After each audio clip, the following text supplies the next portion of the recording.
Hi friends, இன்னைக்கு நம்ம பார்க்க போகிறது ரொம்பவே சூப்பரான ஒரு ஸ்வீட் ரெசிபி தான். சின்னவங்கலேருந்து பெரியவங்க வரைக்கும் எல்லாருக்குமே பிடிச்ச காஜு பிஸ்தா ரோல் தான் நம்ம இன்னைக்கு பார்க்க போகிறோம். ஸோ யூஸ்வலி நம்ம இந்த ஸ்வீட்லாம் கடையில் தான் வாங்கி சாப்பிட்ருக்கோம். ஆனால் இனிமேல் நம்ம வீட்டிலேயே ஈஸியாக செஞ்சு சாப்பிட்லாம். அதே மாதிரி இது நட்ஸ் எல்லாம் நம்ம போடுறதுனால உடம்புக்கும் ரொம்பவே ஹெல்த்தி. ஸோ ரொம்பவே சிம்பிள் தாங்க, ரொம்ப கம்மியான இன்க்ரீடியன்ஸ் தான். ஸோ கண்டிப்பாக எல்லாருமே இதை ட்ரை பண்ணி பாருங்கள், ரொம்ப நல்லா வரும். நான் சொல்கிற டிப்ஸ் எல்லாம் மிஸ் பண்ணாமல் இருக்க வீடியோவை ஸ்கிப் பண்ணாமல் முழுசாக பாருங்கள். உங்களுக்கு காஜு கத்ரி ரெசிபி வேணும்னா இந்த லிங்க்ல இருக்கிற வீடியோவை போய் பாருங்க.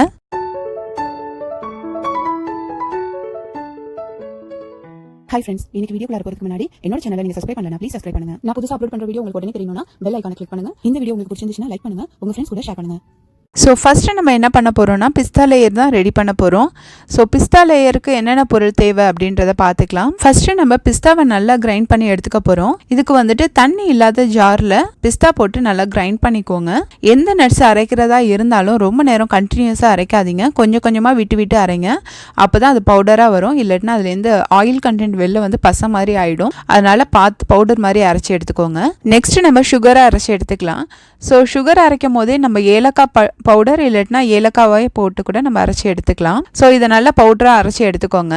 யூஸ்வலாக பார்த்தீங்கன்னா இது ரெண்டுத்தையுமே நம்ம அப்படியே டேரெக்டாக யூஸ் பண்ணலாம். பட் நான் சலிச்சிட்டு யூஸ் பண்ணுறேன். காரணம் என்னென்னா உங்களுக்கு ஸ்மூத்தாக இருக்கும் சாப்பிடும் போது. சில பேருக்கு வந்து பருப்பாக இருந்தால் பிடிக்கும், சின்ன சின்ன பீசஸ் அதில் இருந்துச்சுன்னா பிடிக்கும், அவங்க வேணுமா அப்படியே யூஸ் பண்ணிக்கலாம். இதில் வந்து பார்த்தீங்கன்னா நான் மில்க் பவுடர் ஆட் பண்ணியிருக்கேன். ஸோ மில்க் பவுடர் வந்து ஆப்ஷனல் தான். ஸோ உங்கள்கிட்ட மில்க் பவுடர் இல்லை அப்படின்னா நீங்கள் மிக்ஸ் பண்ணும் போது தண்ணிக்கு பதிலாக மில்க் வச்சு மிக்ஸ் பண்ணிக்கலாம். ஸோ இதை வந்து பார்த்தீங்கன்னா நான் நல்லா சலிச்சு எடுத்துட்டேன். இப்போ இதை கையாலே நல்லா மிக்ஸ் பண்ணி விட்டுக்கோங்க. ஸோ எல்லாத்தையும் நம்ம வந்துட்டு நல்லா ஈவனாக மிக்ஸ் பண்ணிடணும். அதுக்கப்புறம் பார்த்தீங்கன்னா இதில் நம்ம வந்துட்டு வாட்டர் வந்து ஆட் பண்ண போகிறோம். ஸோ நார்மல் தண்ணி தான். ஸோ நார்மல் தண்ணியில் வந்துட்டு நம்ம க்ரீன் ஃபுட் கலர் வந்து ஆட் பண்ணுறேன். ஸோ க்ரீன் ஃபுட் கலர் நம்ம ஏன் ஆட் பண்ணுறோம் அப்படின்னு பார்த்தீங்கன்னா யூஸ்வலி அந்த ரோலை பொறுத்த வரைக்கும் நமக்கு உள்ளார நல்லா க்ரீனாக இருக்கும். ஸோ அது வந்து நேச்சுரலாக வந்துட்டு உங்களுக்கு பிஸ்தாவில் வராது கலரு. ஸோ உங்களுக்கு கலர் வேணும்னா நீங்கள் ஆட் பண்ணிக்கலாம், இல்லைன்னா நீங்கள் அப்படியே கூட நார்மலாக நீங்கள் வாட்டர் போட்டு மிக்ஸ் பண்ணிக்கலாம். நான் முன்னாடியே சொன்ன மாதிரி உங்ககிட்ட பால் பவுடர் இல்லைன்னா நீங்கள் தண்ணிக்கு பதிலாக அதே அளவு பாலை எடுத்து அதில் கலர் மிக்ஸ் பண்ணிவிட்டு நீங்கள் யூஸ் பண்ணிக்கலாம். ஸோ தட் வந்துட்டு உங்களுக்கு சேம் டேஸ்ட்டு தான் வரும். நான் இதில் சொல்லியிருக்க சேம் அளவே நீங்கள் தண்ணி யூஸ் பண்ணுங்கள், ரொம்ப யூஸ் பண்ணிட வேணாம். ஸோ இது ரொம்பவே பர்ஃபெக்டாக இருக்கும் இந்த குவான்டிட்டிக்கு. ஸோ இதை நல்லா மிக்ஸ் பண்ணி இந்த மாதிரி பால் மாதிரி உருட்டி எடுத்துக்கோங்க. ஸோ இது வந்து ட்ரை ஆகாமல் நல்லா கவர் பண்ணி வச்சுடுங்க. நெக்ஸ்ட்டு நம்ம முந்திரி லேயர் ரெடி பண்ண போகிறோம். ஸோ இதுக்கு வந்துட்டு ஃபஸ்ட்டு ஒரு கப் முந்திரி எடுத்துகிட்டு சின்ன சின்ன பீஸாக உடச்சிக்கோங்க. இதை வந்துட்டு நம்ம ஈரம் இல்லாத மிக்ஸி ஜாரில் போட்டு நல்லா அரைச்சி எடுத்துக்க போகிறோம். ஸோ நம்ம முன்னாடியே சொல்கிற மாதிரி நட்ஸ் அரைக்கும் போது கொஞ்சம் கொஞ்சமாக விட்டு விட்டு அரைங்க. கண்டினியூஸாக அரைச்சிங்கன்னா அது வந்துட்டு அதில் இருக்க ஆயில் கண்டென்ட் வெளில வந்துட்டு அது பசை மாதிரி ஆகிடும். அதனால் வந்து பவுடராக இருக்கணும்னா நீங்கள் கொஞ்சம் கொஞ்சமாக விட்டு விட்டு அரைச்சிக்கோங்க. ஸோ இதை நான் சலிச்சிட்டு மறுபடியும் குட்டியாக இருக்க பீஸையும் போட்டு மறுபடியும் அரைச்சி எடுத்துக்கிட்டேன். இப்போ பார்த்தீங்கன்னா எந்த பீசஸும் இல்லாமல் நல்லா பவுடராக ஆயிடுச்சு. இப்போ வந்துட்டு ஒரு நான்ஸ்டிக் பேன் எடுத்துக்கலாம். இதில் 1/4 கப்பு தண்ணி, 1/2 கப்பு சுகர் போட்டு நல்லா மிக்ஸ் பண்ணிக்கோங்க. இப்போ இதை நல்லா கொதிக்க விடுங்க. இப்போ இந்த சர்க்கரை நல்லா கொதித்து ஒரு கம்பி பதம் வரணும். ஒரு கம்பி பதத்துக்கு மேலவும் போக வேணாம், அதுக்கு கம்மியாகவும் இருக்க வேணாம். கரெக்டாக ஒரு கம்பி பதம் வரும்போது அடுப்பை நல்லா சிம் பண்ணிக்கோங்க. இப்போ நம்ம அரைச்சி வச்சிருக்க பவுடரை ஆட் பண்ணிடலாம். இந்த சமயத்தில் அடுப்பை மேக்ஸிமம் ரொம்ப சிம்மில் வச்சுக்கோங்க. வந்து ஹை ஃப்ளேமில் வைக்க வேணாம், லோ ஃப்ளேம்லேயே வச்சு நல்லா மிக்ஸ் பண்ணி விடுங்க. ஏன்னா ரொம்ப கொதிச்சிடுச்சுன்னா உங்களுக்கு அந்த பக்குவம் கரெக்டாக வராது. அதனால் நல்ல லோ ஃப்ளேமில் வச்சு அதை கொஞ்சம் சேர்ந்து வர வரைக்கும் நீங்கள் கிளறுங்க. ஓரளவுக்கு அது சேர்ந்து வந்ததுக்கப்புறமா ஏலக்காய் பவுடர் வந்து ஆட் பண்ணிடலாம். அதுக்கப்புறம் வந்து பார்த்திங்கன்னா 1 டீஸ்பூன் நெய் வந்துட்டு ஆட் பண்ணிக்கிறோம். ஸோ இது ரெண்டுத்தையும் நல்லா வந்துட்டு அதில் சேர்ந்து வர மாதிரி மிக்ஸ் பண்ணிக்கோங்க. இதை நீங்கள் ரொம்ப கெட்டியாகிற வரைக்கும் கிளறணுன்னு அவசியம் கிடையாது, கொஞ்சம் சேர்ந்து வந்திருந்தாலே போதும். கையை நல்லா தண்ணியில் நனைச்சிட்டு இதை உருட்டி பாருங்கள். உங்களுக்கு பால் மாதிரி உருட்ட வந்துச்சுனாவே அடுப்பை ஆஃப் பண்ணிவிடுங்க. அதுக்கு மேலே நீங்கள் வச்சுருந்தீங்கன்னா அதோட கன்சிஸ்டன்சி கரெக்டாக இருக்காது. அதனால் ஓரளவுக்கு வந்துட்டு நமக்கு அது பால் மாதிரி உருட்ட வரும்போதே அடுப்பை ஆஃப் பண்ணிட வேண்டியதான். இப்போ வந்து பார்த்திங்கன்னா இது ஒரு பார்ச்மெண்ட் பேப்பர் இல்லைன்னா பிளேட்டில் வந்துட்டு நெய் தடவிக்கோங்க. ஒரு 1/2 டீஸ்பூன் நெய் தடவிட்டு நம்ம செஞ்சு வச்சுருக்க முந்திரி லேயரை இதில் போட்டுடலாம்.